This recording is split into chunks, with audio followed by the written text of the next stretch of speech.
So I wasn't even sure what the title of this video, but the other day I had an opportunity to test out Signal Hound's BB60C, some Edis equipment, and a Blade RF with DragonOS LTS. I've broken that up into 3 little short videos, really the Edis and Blade RF with some troubleshooting. I've identified some things that I will have to fix in the next DragonOS LTS release, but this is the easiest way for me to show this was essentially talk over playing this video because I had to screen record where I was borrowing the radio.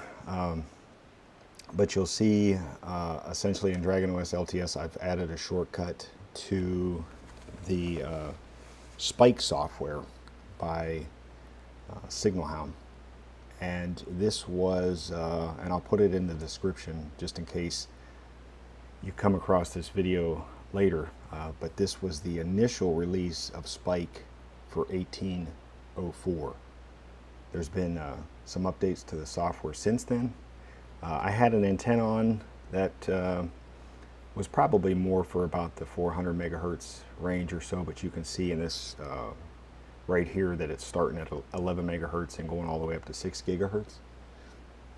I didn't have a lot of time to look through the manual to see all the different features, nor how to really use the extensive amount of options in here. But everything seemed really stable, even with this initial Spike build. And I had no issues with the software or the radio in 18.04 DragonOS.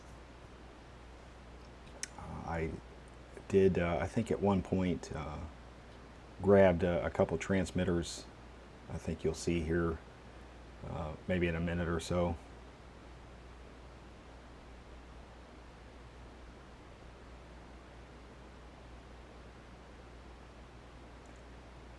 Essentially, I was just going through trying different things to see what the software could do.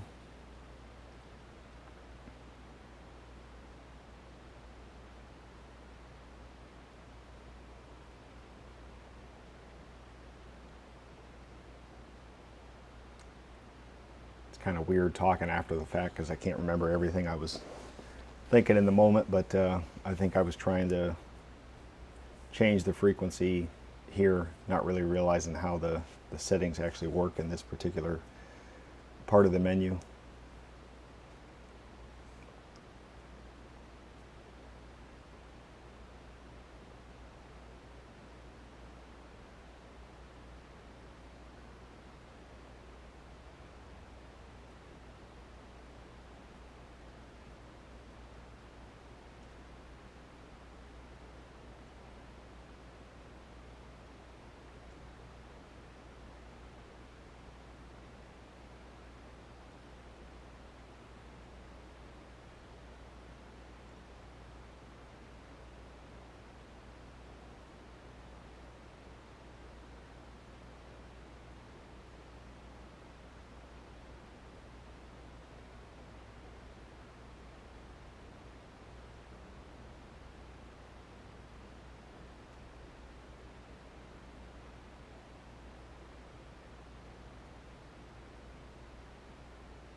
This is where I started finally transmitting with a radio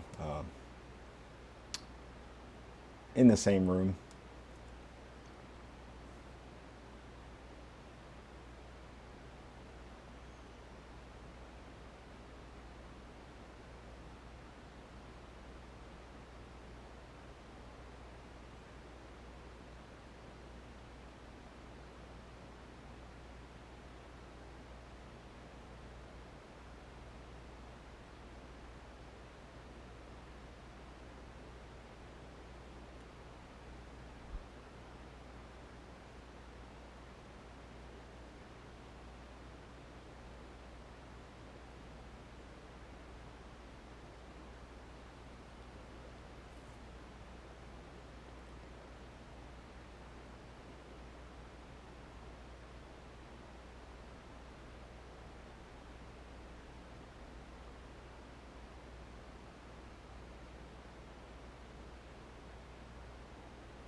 And I think I said BBC,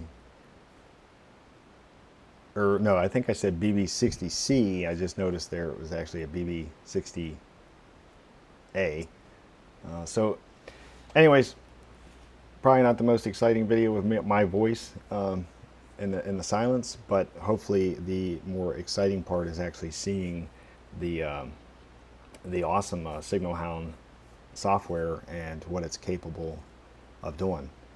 Really impressed in the short amount of time I had with the hardware, and then of course me kind of messing around with the GUI quickly to get an idea of at least some of the options and how it works.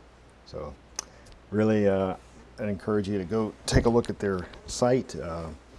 It's a little on the higher cost end of software-defined radios, but some really impressive equipment. All right, thank you.